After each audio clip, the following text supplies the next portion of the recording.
Great. So would anyone like to say, because everybody's been in the business a long time, what changes have you noticed since you first started? How is it now? How was it then? Anybody want to jump in? Well, it used to be all done on paper. I remember I would get like a FedEx delivery from like Audible or something, and right. Someone had to like photocopy and enlarge, and you would sit in the booth and you'd have like two pieces of paper, right? Have two pieces of paper, and you'd read them, and then you'd stop and you'd put both pages to the side, and you'd get the next two. And now it's all on an iPad usually, which goes more quickly, no paper noises or anything, but right. I do sometimes miss paper. I think the thing that I always think about, outside of paper, and I had a lot of paper cuts when I started, is just the idea that, like, when I started, nobody really cared about this business. Like, when it came to authors, you would call them and say, "Hi, I'm Dan Zitt, and I'm this kind of fresh-faced assistant. I'm working on your audiobook." And they're like, "You mean for the blind?" And you're like, well, people who are not blind, people who can see, can also listen to them. They're for everybody. But I think the thing that's changed the most for me is now that the industry is so big, and people are listening to hundreds of audiobooks a year in some cases. Authors are much more involved than they were 25 years ago. Now I have authors calling me a year in advance to start talking about what they want to do with their audiobook a year later. And when we produced Bono's audiobook, that was a 2-year event. So it feels like we're almost like producing films at this point instead of audio productions. Yeah. Yeah, we used to go out to theaters, and I would give people my card afterward asking them to audition to be audiobook narrators, because we didn't have a lot of people that were interested in it. And obviously that's changed. I mean, now, people come to us, but we used to really have to go out and look for audiobook narrators. And yeah, people really weren't familiar with what we were doing. There were pluses and minuses to that. It was kind of nice at the time to sort of be left to our own devices and cast who we wanted to cast. And, we kind of ran it like a theater company almost. And now, obviously, everybody's much more involved. And Jeff found a lot of really good voices that I also used. So thank you for that. Please, same. Yeah. But it is funny. That part of the process has changed a lot, how people come in to work with us, for sure. From the actor's perspective of that, we used not to audition. And on the one hand, it's nice to be handed a job, knowing that you've developed a relationship with the producer and that they believe in you and your work. But I think I like auditioning because back when you didn't know how the author would feel about your work and what you did with their material.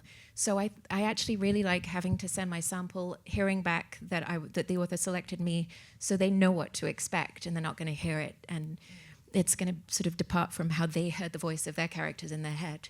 So that is one opportunity where auditioning is great, and you should sort of, see it as a peace of mind pathway. I love that you're encouraging that, because I love it. I tell actors all the time, like, auditioning is working, even if you don't get that part.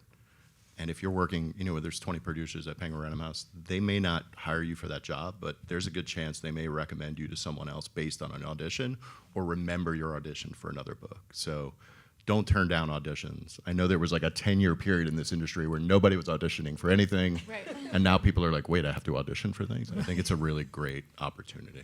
It helps us get to know people better as well, because it's more back and forth. Like, even in the processes that have been very aggravating on both sides, what comes out of it is you have a relationship with one of us, and we have a relationship with you. Yeah, so I'm a little newer to the audiobook space, but I made the jump from a print publishing job into audio about 8 years ago, when Audible was first sort of building their original content program, and they were really looking for people with traditional publishing backgrounds who knew how to work with authors and agents and all of that to sort of get people excited about, writing for the ear and doing things that are just for audio. And I remember a couple of months after I started that job, there was a big piece in the New York Times about Michael Lewis and his work that he was doing with Audible. And the headline was something like, if you want to read Michael Lewis's new book, you're going to have to listen to it, or like something kind of cute like that. And this whole idea of writing for audio and of, audiobooks that are produced specifically for that experience and that don't exist in print sort of wasn't a thing before that. Or, you know, I shouldn't say that. It probably was, but that was, I feel like, a really big moment of visibility and awareness, and it's really grown a lot since then as companies like Audible and Simon & Schuster and others have continued to invest in those kinds of projects. Right, that's great. That's true. That even the publishing end, that books don't have to be in print before they get made into audio books. That's terrific. So, anybody want to walk us through the process of how an audiobook gets made? How do you determine if a title is going to be an audiobook? Do authors? I think authors often these days have it in their contract that there will be an audiobook. Sometimes they have it in their contract that they will narrate their own audiobook. Talk about some of that. How does that get decided? And then we'll get into, and how do you cast it? I mean, I think just from the Penguin Random House standpoint, obviously we have a flood of content coming in all the time, right? We publish as many of our books on audio as we possibly can. And some books that traditionally would not be in audio, now we're publishing those on audio, whether it's a cookbook or graphic novels. I mean, I produced a cookbook with Dolly Parton where I was cooking with Dolly Parton last year, and I'm like, this is surreal, man. Right? I did a spell book. It was just spells. Spells. Wow. Yeah. So So we're publishing as much as we possibly can in the format, mostly because you want everything that's in your catalog accessible to everyone. And even some things that, like I said, shouldn't be on audio.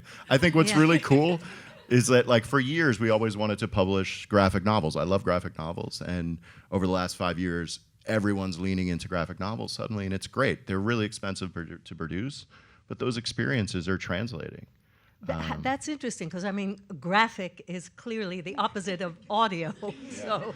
But I think, like Lara said, I think the idea of taking something that traditionally you would look at and say, well, you can't make an audio out of this, and adapting it and treating it the way that a film company would treat a script is a new and exciting way to do that. Mm-hmm. I think it's actually a really cool opportunity for people like us to be able to actually make really creative decisions about how something is translated into audio. You know, I think some people think about it as just, you know, an alternative to reading, but, you know, even with a single voice narration, you know, that person's performance brings something totally unique to it that if you read it on paper, you had a different experience, which is totally fine. And I don't think one is better or worse than the other. But, you know, for graphic novels, I think that's a great example of, you know, there are a lot of really creative, you know, full cast sort of ways to bring that to life. And you know, is that the same experience as reading it? No, but it could be a really cool experience and something that, you know, didn't exist maybe 5 or 10 years ago. Mm-hmm. Yeah, that's what I'm starting to think also, that so much gets made in the social media sphere too, you know, everybody's making stuff. And I think that somehow audiobooks, well, maybe they were the precursor, but things that used to be just read were suddenly performed. Well, it's the most traditional form of storytelling. Yeah. They predates books, right? I mean, oral storytelling is how we got here. That's right. And it's the thing that I think will be gone long after any form of, I mean, even without digital content or book content, people will always be telling stories. Right. So. Right. Yeah, I mean, I think for recorded books, obviously, we're not a print publisher, right? So we have an acquisitions team that's deciding what they purchase, you know, mostly from agents, but sometimes from authors themselves, from medium-sized publishing houses and small publishing houses. And it used to be like a very selective process, but as the years have gone on and there's more and more hunger for it, we're certainly producing more and more books. So it's like, you know, every book is getting an audiobook, more or less. Yeah. And authors just, they demand it. Right. I mean, Oh, authors that's want interesting. their books in as many formats as they can have them. Right. There's also the people who now really primarily just listen to books. So if it's not available as an audiobook to them, it's not available. Good point. Yeah. Yeah. Oh, and I was just going to say, as far as your other part of that question, yes, sometimes it's obviously in the contract that the author is narrating.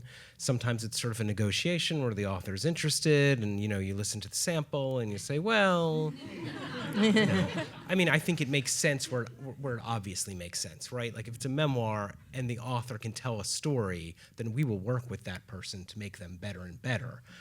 If it's fiction, it's obviously a higher bar. But look, some authors are really good at it, and some authors are really lousy at it. Yeah, And no some doubt. authors don't realize how hard it is. Yes. I think that's such a key part of it too. If you're listening to an audiobook, I think it sounds effortless, or not to me, but I think to like a lot of people who don't work in this industry. And a lot of authors sort of expect to just be able to do it. And it's really taxing. It's really difficult. And sometimes, trusting a professional with it is the best way to go. I think, when people ask me like, should a memoir always be read by the author? I think the answer is no. I think a lot of author reads are amazing, but I think there are a couple of examples of things that are just elevated to such a level. One that I always think about is Educated, which Julia Whalen read and was incredible, and I still recommend that. I had nothing to do with it. I just love it. And then at Simon & Schuster, we recently, a few years ago, published Britney Spears' memoir, which I love narrated that, by the way. by I love that recording. It's like the Britney or the Britney. Yeah. I mean, I think the Britney recording is the perfect example. Yeah, of it like, was narrated by Michelle Williams, who actually like embodies Britney Spears in this like unbelievable way. I think it's just like the most incredible acting job. And it shouldn't always be the author. A lot of the times it's great, but not every single time. I would also just say that like this is really hard for authors, but it's really hard for actors too. Sure. How many celebrities have you seen walk into a studio saying, "Okay, let's"? I've had celebrities walk in with the package I sent them when we were sending out scripts unopened, and they sit down with a 600-page. So what's this book about? Or have you ever I'm had like, anyone ask you, like, where are the cue cards? I'm like, you should go home, read some of this, and come back tomorrow. Because and seeing like celebrities come in and kind of underestimate the challenge and then sit down and say, this is the hardest thing I've ever done. I'll tell a funny story that's not funny at all. This is sad. Judge me as you will. We had an author died right after he was completing his audiobook, and I was like, well, maybe we should put a warning on this for authors that come in, like, oh, it's dangerous stuff. The audiobook killed him. Beware all you who enter into this studio. That's one of my favorite kind of emails to get, though, when a producer writes and says, help me convince this author not to do their own book. Because then that's good. you have to come with a whole level of interpretation that speaks to Piper them. and I had that, right? Didn't we have one where I was like, I need to get this done tomorrow because the author tried and it was just not working. Yeah, Right? and You it was saved like, my butt. Yeah. oh, thank you. you.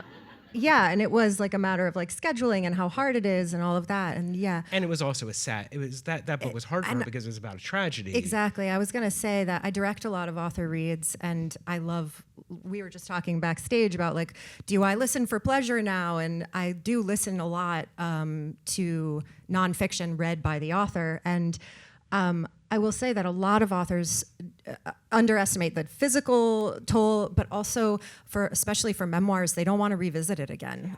They've said, I put everything into writing this and reliving this, and now someone else can tell this story. And working, as an actor and a director with authors who do choose to narrate their own memoirs, and don't have the acting background, it can be very challenging. It can turn into an amazing listening experience, but it also is quite hard to get there because they don't have the actor tools that everyone, all the actors in this room have, right? Of knowing when it's too much emotion and when it's just enough, and being able to talk on your voice through something, through tears, right, or through emotion, and so trying to get that out of people who are not trained in that can sometimes be a challenge. Right, absolutely. And I've also had the experience of directing some narrators, some of them authors, and the ones what I really appreciate is when you can point out to an author how well they've written what they've written and how they can then say it in a way that matches the excellence of the writing rather than slough over. So, for example, if if an author has had a comparison and says, you know, in one sentence this is true, and in the other sentence the opposite is true, and they don't contrast the this and the opposite.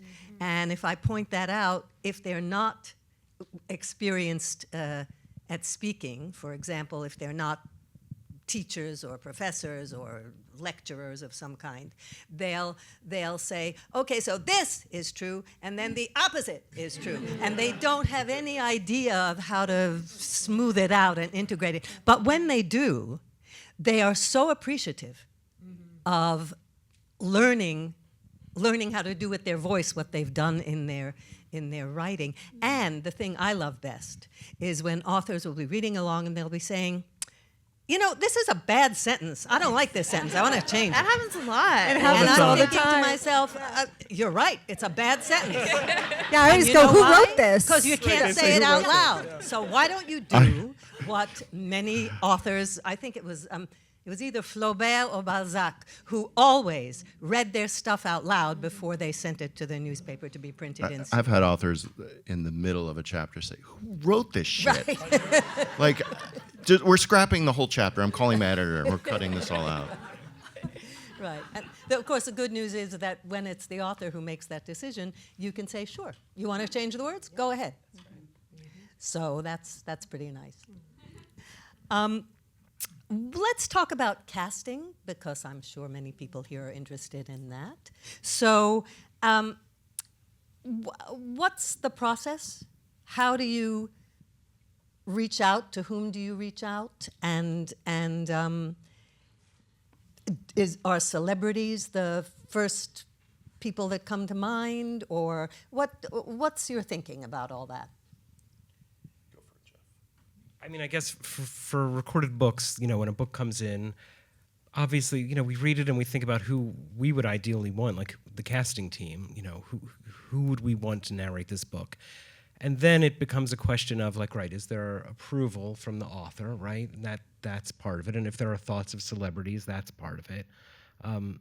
It depends on the project. Sometimes we will advocate strongly for somebody. Like, we will say, no, this is really who should do this. This is the person for whatever reason. And sometimes that's a really successful approach because we're coming at the project in a way that's like, we believe in this project. We want to make this project the best. Here's how we're going to do it.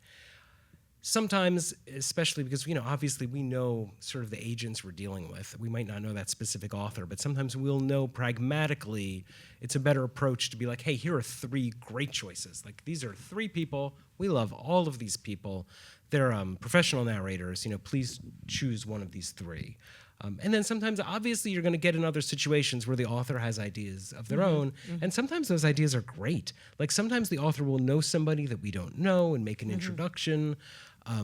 Sometimes, especially if we're dealing with some sort of specialized knowledge, or we're dealing with a minority group that we might not have the best contacts into that community, and the author does, like, some of that is hugely helpful.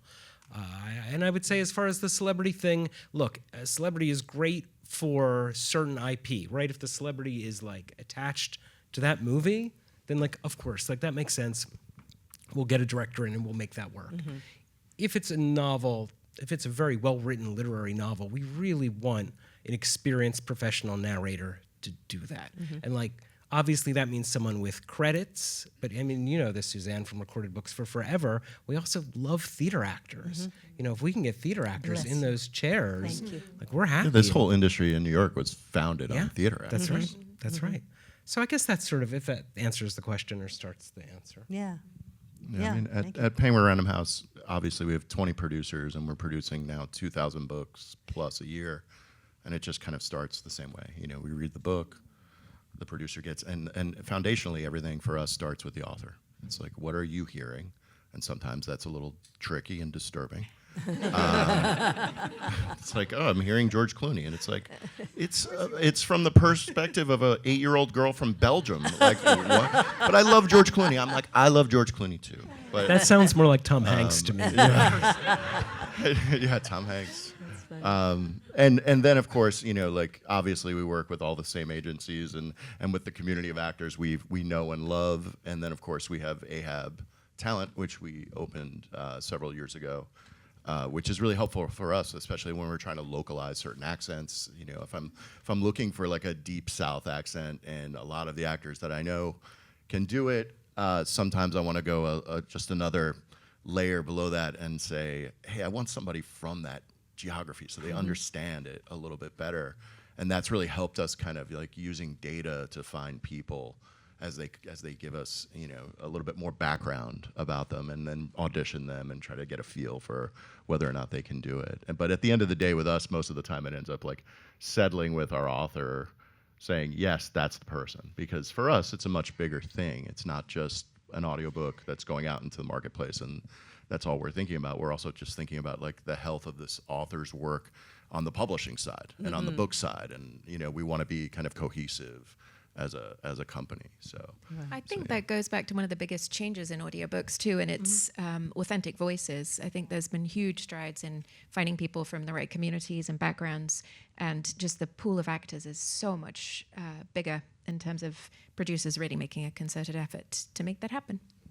Yeah, I definitely think that's true. I think, at Simon & Schuster, the process is very similar. We have an amazing casting team who work with a huge network of narrators and sort of always know the perfect people to go to, and are always looking to, find the perfect voice if we don't already have it within our network. One thing that I'll add, just based on what I do, usually for a tie-in audiobook, so an audiobook that also is going to exist in print and ebook and all of those formats, we would start digging into it, or our team would start digging into it once the book is finished, which is often a long time before it's actually published, when it's sort of finalized.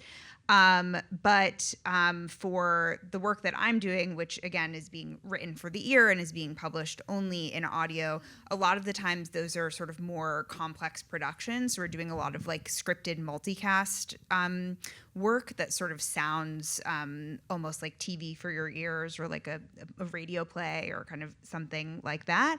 And for those kinds of things, it's a little different in that we're often looking for people who have experience not only narrating audiobooks, but doing like scene work and know how to respond and play off of other actors, which is a great skill. And going back to, theater actors, it's, the perfect kind of people to be working on that. So that's really fun. And then we're also often looking for people who have a lot of range in terms of doing multiple different voices that all sound like real people. So what we'll often do is if we have, a script that has like 25 speaking characters, but one of them is like a waiter who just comes in and says, "Can I take your order?" and then you never hear him again. We're not going to cast someone to do that line. We're just going to have one of the other sort of ensemble, narrators say that. So if someone can really make a distinct, different character for that one line so that nobody thinks that was the guy that we heard in chapter 2, that's, a great kind of specific skill. But I feel like those are the kinds of things that people in this room might be thinking about. So, yeah. And you mentioned Ahab. So are the Ahab and ACX, which isn't quite the same, but are those kinds of places, they're useful, obviously. I mean, we started ACX. We didn't start ACX. No. We started Ahab before the pandemic. And really when I decided I wanted to build a platform, which at a publishing company is outrageous, because like trying to get your computer updated is hard at a publishing house. So telling my IT group, I have this idea, I want to build a platform and kind of democratize casting, because I don't want to have to call the same 4 agents and for them to surface the same 4 actors. I want to kind of give opportunities to people who we've never spoken to, who maybe live in Iowa, who are great actors and can bring something to this industry. And also, honestly, like there was just a point where like finding underrepresented voices in this industry was really hard. It was just like, and I don't think there was a ton of opportunity in this industry for a long time. So the idea was like, let's open up our casting pool to the world. So we built that platform with the intention of trying to allow everybody to come to us, as opposed to us trying to like find people in pockets of the universe. So we built that platform, and I think there's just 20,000 actors in the platform from around the world. And we host auditions in it, and it's also free for other companies to use, so Recorded Books. Yeah, I mean, it's a really good resource when sometimes you get stuck and you're like, I need, like maybe you're like working on a book about bowling, and you're like, let me just put in bowling and see if anyone's a bowler. And like all of a sudden, this actor you know for years is like, yeah, I'm a champion bowler. And you're like, you'd be great for this book. I should try hiring you. But yeah, it's really opened up, I think, a lot of opportunity for actors. We've hired, I'd say, thousands of new actors just off of the platform. And also just given our authors a lot of opportunity to hear new voices. And frankly, reacquaint us with people that we haven't worked with in a long time. Or maybe like Jeff has hired 100 times and I've never worked with, and I'm like, oh, this guy's great. I've got to add some special skills to mine. Me too. Maybe not bowling, but Listen, like I can bowl. those keywords I think are very important. Julie's always, I'm like, peddle the keywords. It's very important to us. That's good to know. Yeah. There you go. I think that's one of the like really things that I fell in love with about the audiobook industry when I first started in 2011 was that it felt much more accessible than film and TV and theater to me. It felt like you didn't have to have an agent to get audiobook work. You still don't have to have an agent. There are certain companies that are agent submission only to the casting team, but a lot of them are readily accessible by everyone. And so there wasn't sort of that hierarchy of if you're not with one of the big agencies in New York, you're never going to get an audiobook. Like that doesn't exist, right? And I think that along with what Dan was saying in terms of like casting a wider net for diversity and own voices, it also just like allows more people to work, right? I think it feels it doesn't feel easier in terms of getting the work or doing the work, but it felt less shut out, right? Like it felt welcoming. Yeah, at the risk of flooding my inbox, like I have hired people just off of cold emails. I mean, if you get an email and the sample's right there and it's easy to read and you're just, doing your other work and you have your, all your samples to listen to, I've definitely hired people that way. I would say, as someone who has no affiliation with ACX at all, I would say that it is a good way to get started. Like if that's what people want to get out of this, if you put yourself on ACX and you find a couple authors that like your work or that you audition for, that does really help. If people come to me with a couple credits, like I'm much more receptive because I at least know they're taking it seriously. It's also a great way to just meet authors, right? And then build a long relationship with them. Like I have some authors that I met through ACX back in like 2012 when it first started, who I've now narrated, 9 or 10 of their books. And one author like dedicated her next book to my husband and I, like it became offered to host our wedding. I mean, in Michigan, which I had never been to. You must have read the hell out of that book. It was, Thanks, Dan. Well, you do. There are these like there is this, you really feel like the voice. If you listen to a lot of audiobooks read by someone, I feel like I know you. Like you kind of, there's a real like kind of intimacy, I think, to the experience of that. But I think, the great thing about audiobooks is that we're talking about such a high volume of projects, right? I mean, Dan said 2,000 a year. That's crazy, but we're also doing hundreds a year. I'm sure you are too. Jeff's doing more than 2,000. Wow. Yeah. So We're it's all just as a company. Yeah, so it's just there's so much work, and with platforms like ACX and with all of the growth in self-publishing, that's just kind of more opportunities for more audiobooks out there and more and more listeners, and the growth is really amazing, and it just it's great to be in a space where there's no like scarcity mindset. It's just there's so much work to go around, and it's wonderful. I'd also just throw in, because you were talking about your connection to an author, and this is coming from a Recorded Books actor who I loved, Frank Muller, who started at Recorded Books, I believe. And Frank read all of Stephen King's books And I remember working with Stephen King, and at some point he said in the press, which is like the greatest compliment for an actor I've ever heard. It's like, you know, now when I write, I hear Frank's voice in my head, which is unbelievable. It's the greatest compliment I've ever heard That's given to an actor. Absolutely beautiful. Yeah. And it has, like, the industry's changed.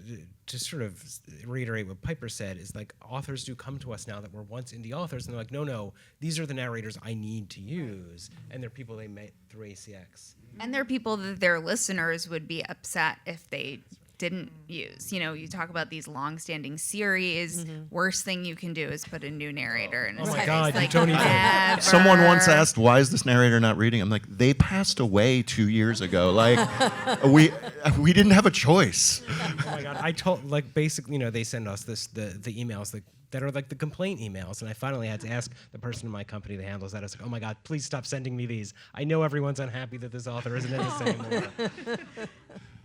But yeah, they get attached. My brother was in town yesterday, and he's like, do you know Jonathan Davis? I was like, I do know Jonathan Davis. And he's like, oh, so can I meet Jonathan Davis?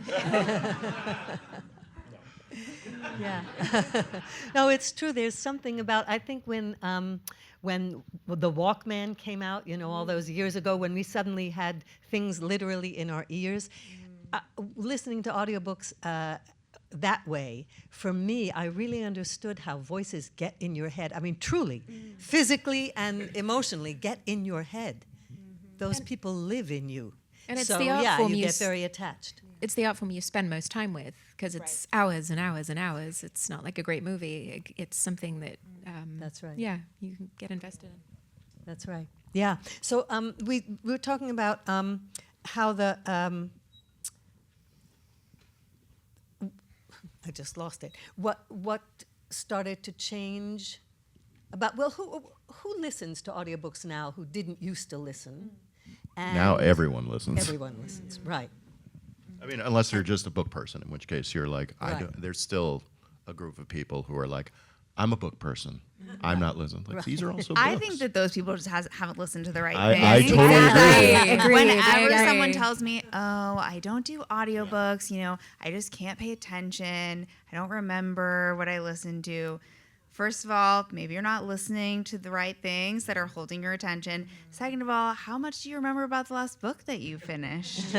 Right. But also right. Most people don't remember that much. You know, sometimes you can have a great experience with something and not remember every detail about it, and that's totally fine too. But I do think in terms of like the way that the industry has grown and reaching more and more people, I definitely think it's becoming, you know, more and more popular all the time. It's not even uncommon now for audio to be like the lead format of a book in terms of sales, you know, to be selling more in audio than you are in any other format. And one, you know, really exciting thing, I think, in 2023, when Spotify began offering audiobooks in their premium subscription, I think that what we're seeing there is, you know, a lot of people trying audiobooks for the first time who maybe hadn't before, you know, people who were just doing podcasts or just doing music, you know, now that it's just there as a part of you're already paying for it, might as well kind of dip into something. And it's so new that I think that will kind of continue to grow. And, you know, it's like a young, cool company. I think that it's really sort of bringing audiobooks to like that next generation of listeners. So I think that's been really exciting the last couple of years. Months ago, like Kitchen Confidential was the #1 on their bestseller list on Spotify. And I'm like, I produced that 25 years ago. Oh, and that's you're awesome. like, but it's all actually, yeah, it's interesting because since it's like a brand new catalog, it's like everything is front list. Yeah. Like we think about, you know, what are the new books? Like what's coming out fall 2025? What are like the big buzzy things? But if you've never listened to an audiobook before, yeah. and you are like, what is my first audiobook going to be? It definitely does not have to be something that came out in 25. In fact, it might be something that you've been hearing about for years and years and years, and that's been sitting on your shelf that you've never cracked open. So I actually think that's so interesting, the way that it's, you know, people are sort of coming into it from all different kinds of places. Yeah, yeah. Two things I wanted to address. One is, if you're starting out in audiobooks, or even if you're not starting out, do you need to have a home studio, and do you have to know how to be an engineer in addition to being a narrator? And let's talk about that first, and then we'll discuss the big bad monster AI.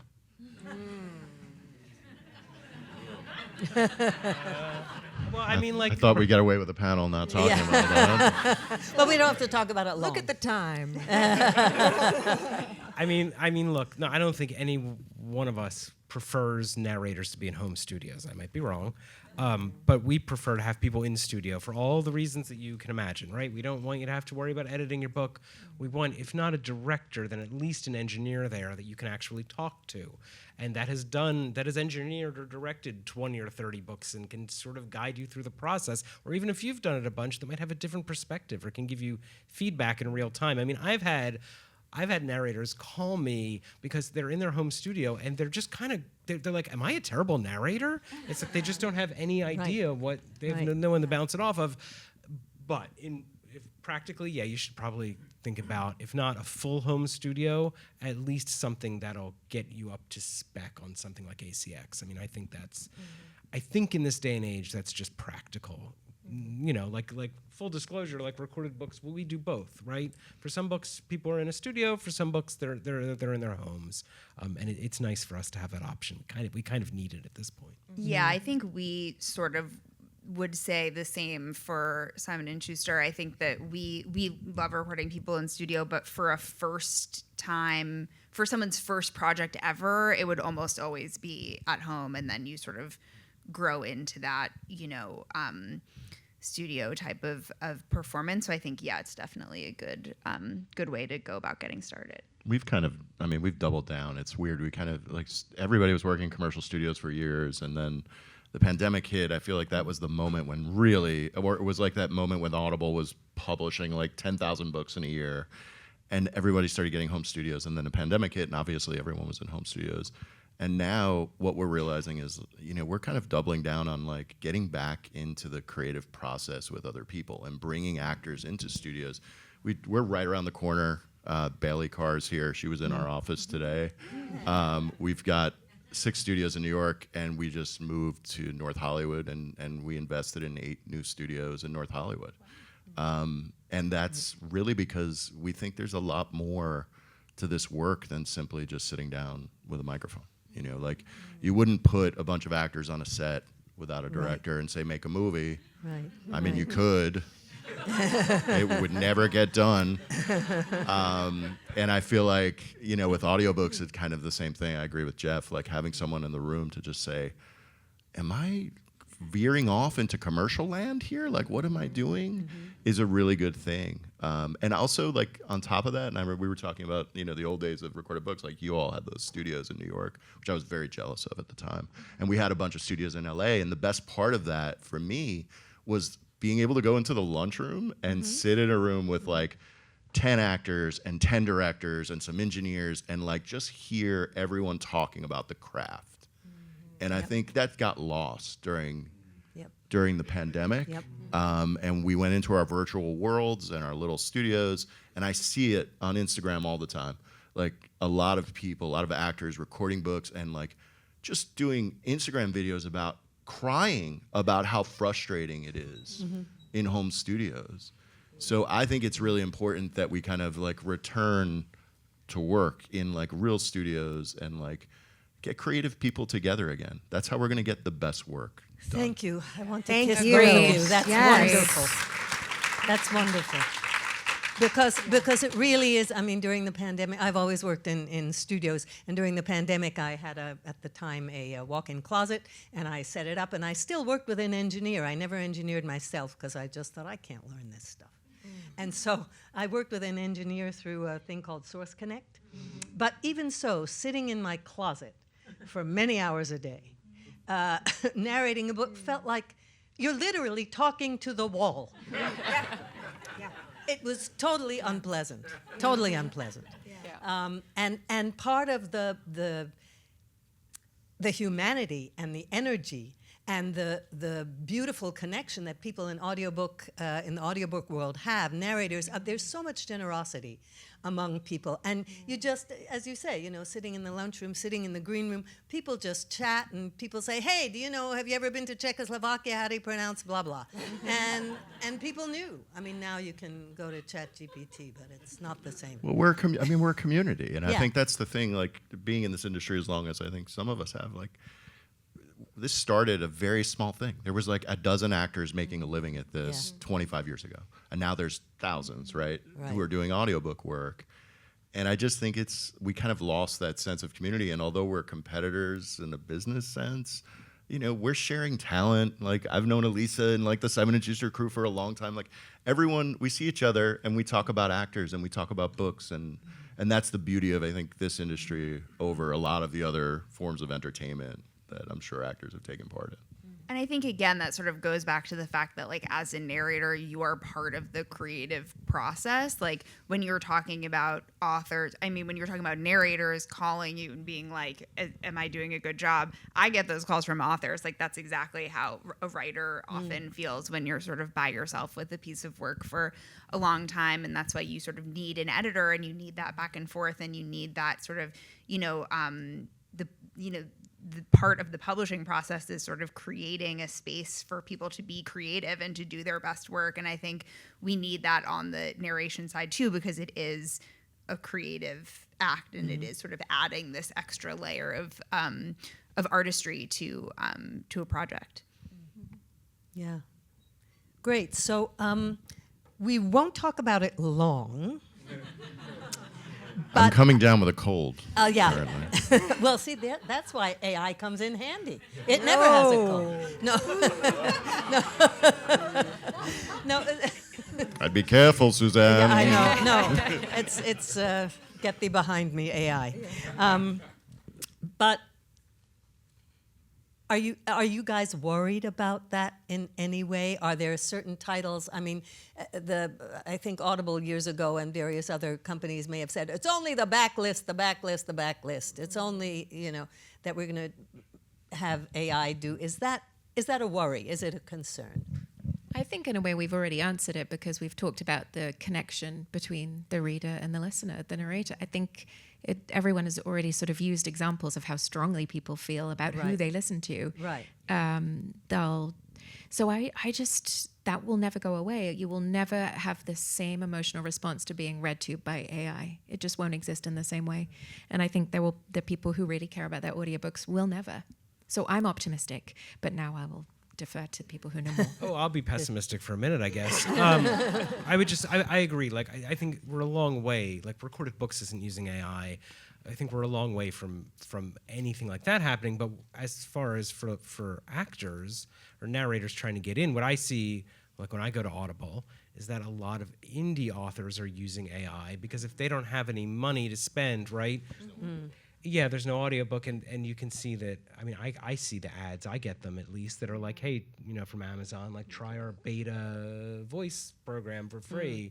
So I think that's a concern. If I was just getting into this industry, like, that half step that I tell people to do first is to go to indies and go through ACX, I would be worried about that. Yeah.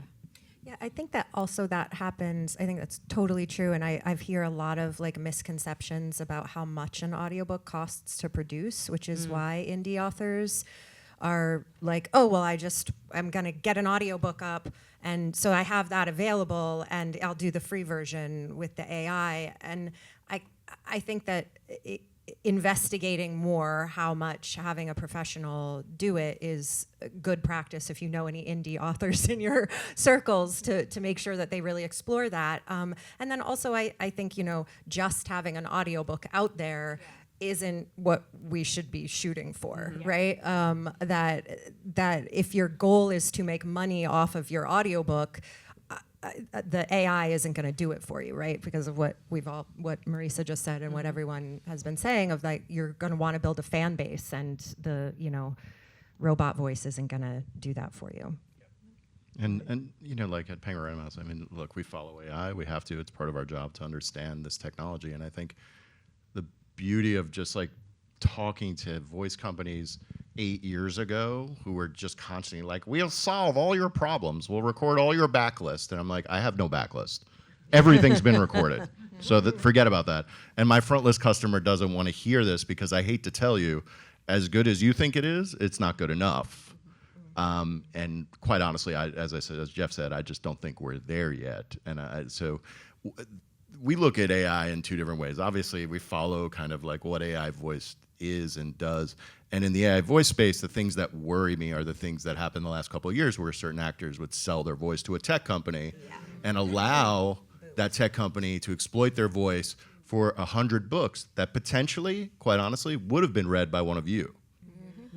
And I think that's something that as a membership and as SAG-AFTRA, I remember talking to Jane and Rich about this at some point. I'm like, you've got to talk to membership about really being smart about this. Like, you can't just sell your voice to a company and allow them, because what you're doing is cutting out the middle class of actor who potentially is like trying to make a living out of this, and now is not going to be able to get these smaller books that potentially could have been recorded by a human because now they're being pushed into these platforms, right?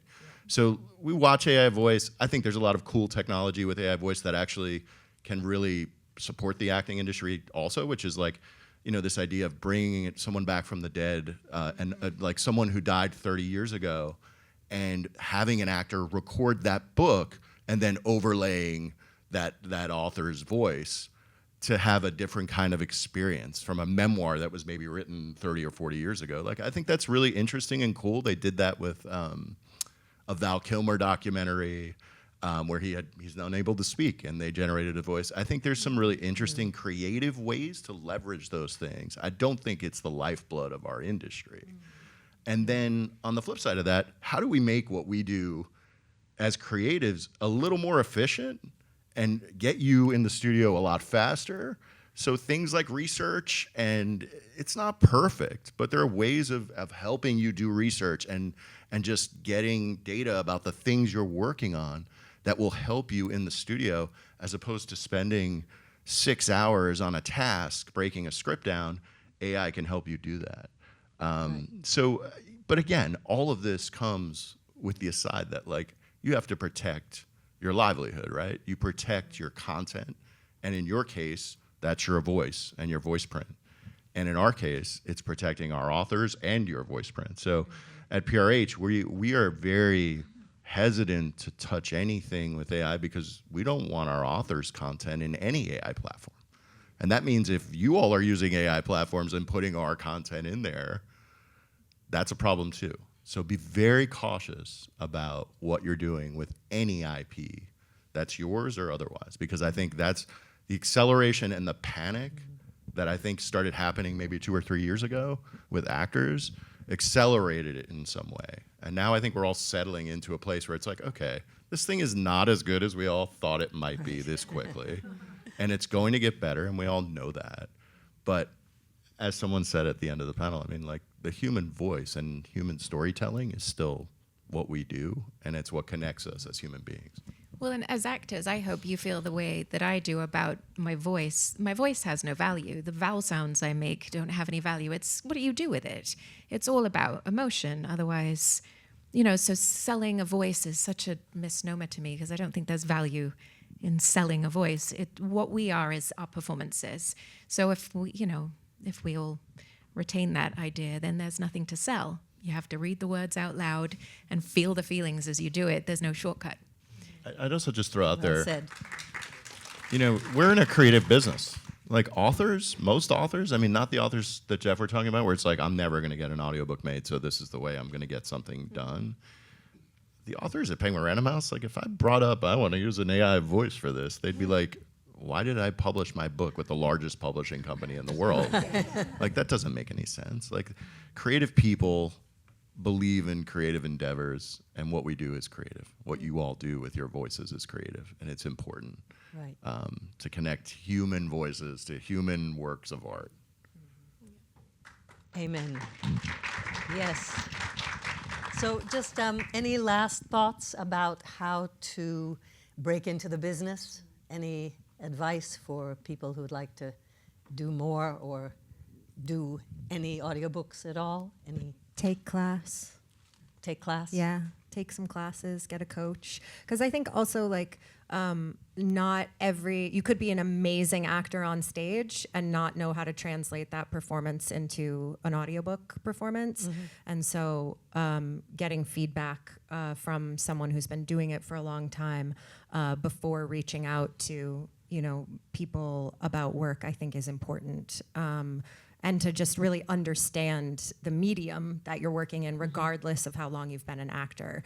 Like we all take on camera classes so that we're better on camera, right? If we come from a theater background or vice versa. So I think that is really Good point. key. Also, then you have someone on your resume who, if you're coaching with really good people, the publishers all know those people, right? And so then they'll trust if that person is, you're taking it seriously, that you're studying with those people. Yeah, I was gonna say to like just try to listen really broadly. I think you never know where you're kind of be inspired, and I feel that way about like anyone in the industry. Like you should just always be listening to something or reading something, and you sort of being involved and figuring out your own taste, because I think knowing what you're passionate about and what you'd bring the most sort of energy and appreciation to is really helpful.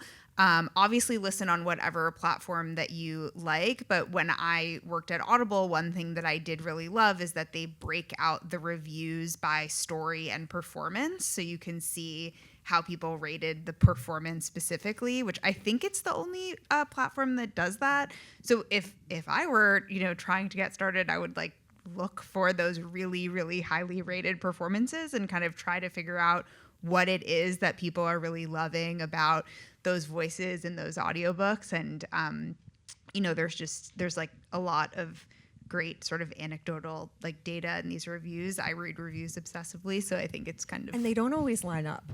Oh, like, totally. Usually, Yeah. like sometimes, I once had, early on, I did read reviews. I don't read them now, but someone had written on Audible, it was like story 2, performance 2, and it said in it, I would have given the performance 5 stars, but she chose to narrate this book, so I gave her 2 stars, and I was like, someone doesn't know how the world works. Yeah. I have bills. Sometimes people will say like, story was fine, narration was amazing, I'm gonna go find everything this person has ever narrated. People really will kind of get in there. So just like, there's just a lot out there about what people like, and then, that kind of helps you figure out what you like. I agree with all of that. I would add, keep in mind what makes you the individual performer you are, because like someone mentioned earlier, we are more and more casting, true voices that match that text. And I think like Dan said earlier, we're more and more interested in geographically where you're located, what your regional accent is. If you know how to pronounce the Schuylkill River because you live in Philadelphia. So rather than coming up, because you'll take classes, which I think that's fine. I think, right, there's 2 sides. There's 2 things you need to be good at here, right? You need to be a good actor, and then you need to understand how, as an actor, you can fit into this medium. And then I would say when you start to make your demos, think about who you are.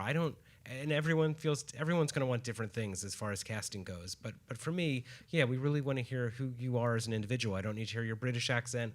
I just want to hear you. I would agree with all of that. Again, you might not have a good British accent. There's a chance you don't. That's not what I was going to say.